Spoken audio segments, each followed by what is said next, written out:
कहानी है एक लड़की की, जिसे झूठे प्यार ने सिर्फ धोखा ही नहीं दिया बल्कि उसकी जान भी ले ली। अनन्या एक गरीब लड़की थी। उसके पापा का एक कपड़े की दुकान पर काम करते थे और माँ दूसरों के घरों में चौका बर्तन किया करती थी।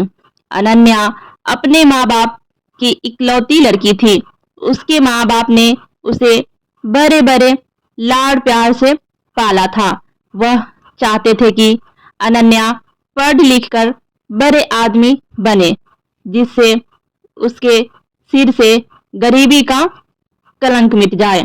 अनन्या ने जब 10वीं का इम्तिहान पास किया तो उसके माँ बाप बहुत खुश हुए। उन्होंने कस्बे के एक इंटर कॉलेज में उसका नाम लिखवा दिया। इंटर कॉलेज उसके घर से थोड़ी दूरी पर था, इसलिए उसके माँ बाप ने किसी तरह कैसे भी करके एक साइकिल का जुगाड़ करके उसे एक पुरानी साइकिल भी दिला दी, जिससे अनन्या को स्कूल जाने में परेशानी न हो। अनन्या जब साइकिल पर बैठकर स्कूल जाती तो उसे लगता जैसे वह आसमान में उड़ रही हो।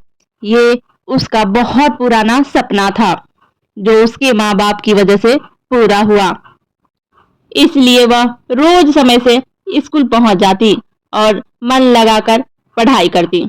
लेकिन एक दिन अनन्या की जिंदगी में एक नया मोड़ आया। दोपहर का समय था।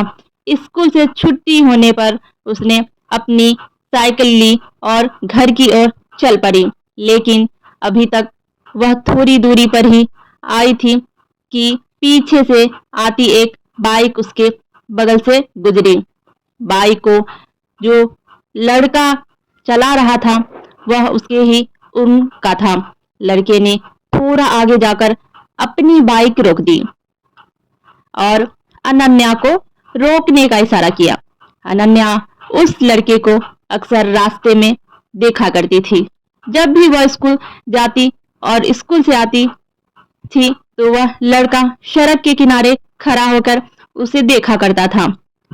शुरू शुरू में उसे देखकर अनन्या को बहुत गुस्सा आया था, लेकिन धीरे धीरे वह उसे बहुत अच्छा लगने लगा था।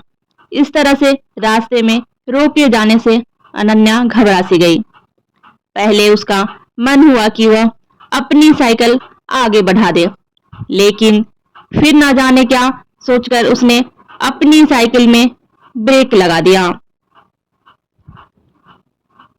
वो लड़का अनन्या के पास आ गया और धीरे से बोला, मेरा नाम सुमित है। मैं रोज आपको स्कूल जाते हुए देखता हूँ। अगर आप बुरा न मानो तो मैं आपसे कुछ कहना चाहता हूँ। अनन्या के मुंह से सिर्फ इतना ही निकला, क्या? सुमित ने अपनी शर्ट की जेब से एक गुलाब की कली निकालकर उसके हाथ में रख दी और उसकी मुट्ठी बंद करते हुए बोला, मैं तुमसे बहुत प्यार। उठते बैठते सोते जागते हर समय बस तुम्हारे बारे में ही सोचता रहता हूँ।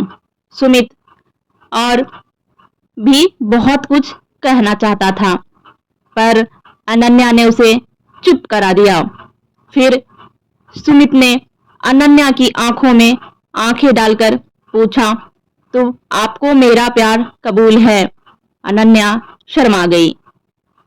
उसने चुपचाप हाँ में अपनी गर्दन हिलाई और साइकिल पर बैठकर तेजी से साइकिल चलाते हुए अनन्या अपने घर को चली गई। इस तरह अनन्या और सुमित की बातचीत शुरू हो गई। सुमित रोज उसके लिए कोई न कोई गिफ्ट लाता और उसके सिर जाने मरने की कसमें खाता। उसकी बातें सुनकर अनन्या दीवानी हो जाती है और मानो तो पूरी दुनिया में खो जाती है। एक दिन सुमित ने अनन्या को कहीं घूमने चलने के लिए कहा। पहले तो अनन्या ने जाने से मना किया, लेकिन फिर वह तैयार हो गई। उस दिन अनन्या बहुत खुश थी। वह समय पर बताई हुई जगह पर गई जहां पर सुमित ने उससे मिलने के लिए कहा था। सुमित ने अनन्या की साइकिल को एक दोस्त की दुकान पर खड़ी कर दी और अनन्या को बाइक पर बैठाकर चल पड़ा। सुमित अनन्या को लेकर एक नदी के पास पहुंचा। वहां पर उसने अपनी बाइक खड़ी कर दी और दोनों बैठकर बातें करने लगे। सुमित ने अनन्या से एक दो बातें की, फिर वह उसके करीब आ गया और उसके चेहरे से खेलने लगा। धीरे धीरे अनन्या पर एक नया छाता चल गया। शायद वह सुमित के मन की बात समझ नहीं पाए, इसलिए उसने अपने आप को सुमित के हवाले कर दिया। दोनों एक दूसरे के प्यार में खो गए और दो जिस्म एक जान हो गए। अभी वह दोनों ठीक से नॉर्मल भी नहीं हो पाए कि तभी न जाने कहां से वहां पर 3 लड़के आ गए। उन्हें देखकर अनन्या डर गई और जल्दी जल्दी अपने कपड़े ठीक करने लगी। यह देखकर एक लड़के ने उसका हाथ पकड़ लिया और अपने पास खींचते हुए बोला, इतनी भी जल्दी क्या है? हम भी तो तुम्हारे दीवाने हैं। थोड़ा हमारा भी तो मनोरंजन करवा दो। अनन्या आंखों में आंसू लिए सुमित की ओर देख रही थी, पर वह अनन्या की मदद करने के बजाय हंस रहा था। यह देखकर अनन्या का दिल टूट गया, यानी कि यह सब सुमित की एक सोची समझी चाल थी।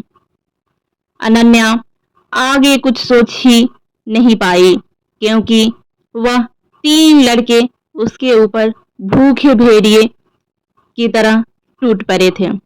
अनन्या मदद के लिए चिल्लाती रही और वो उसे नोचते रहे।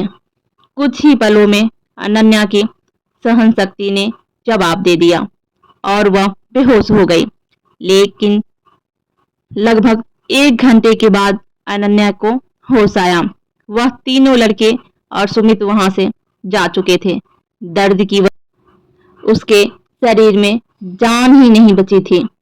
उसकी आंखों के आगे अंधेरा छा हुआ था। उसके सारे सपने चूर चूर हो चुके थे। उसे अपना जीवन समाप्त होता हुआ नजर आ रहा था। अनन्या सोच रही थी कि क्यों मैंने सुमित की बातों पर विश्वास किया, क्यों मैं उसके साथ बस्ती से इतनी दूर यहाँ पर आ गई। अब मैं क्या मुंह लेकर अपने घर जाऊंगी, अपने माँ बाप को क्या बताऊंगी। मेरा यह हाल देखकर वह तो जीते जी मर जाएंगे। अनन्या के शरीर में बिल्कुल भी शक्ति नहीं बची थी। वह किसी तरह नदी के किनारे पहुंची। नदी का पानी तेजी से बह रहा था।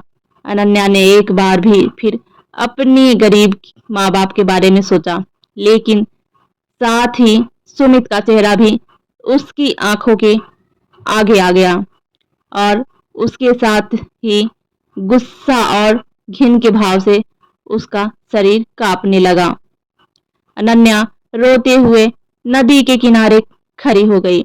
उसने अपनी आंखें बंद कर ली, आंखों को जोड़कर मन ही मन अपने माता पिता से माफी मांगी और फिर नदी में छलांग लगा दी।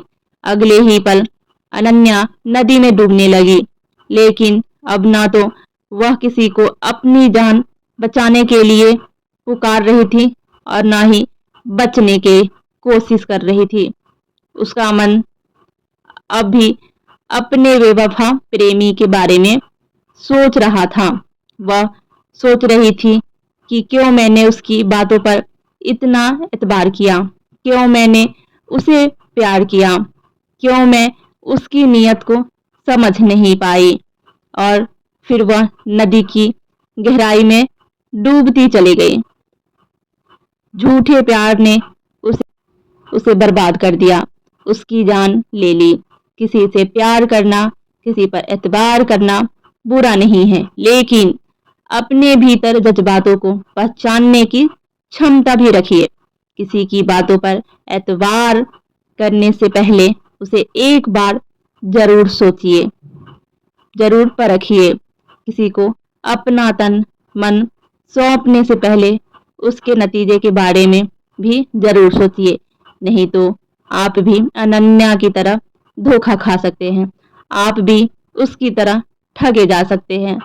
आप ऐसे लोगों को क्या कहना चाहेंगे?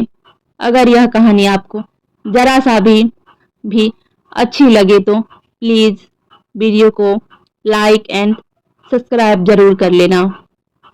Please like, subscribe and share, please support me.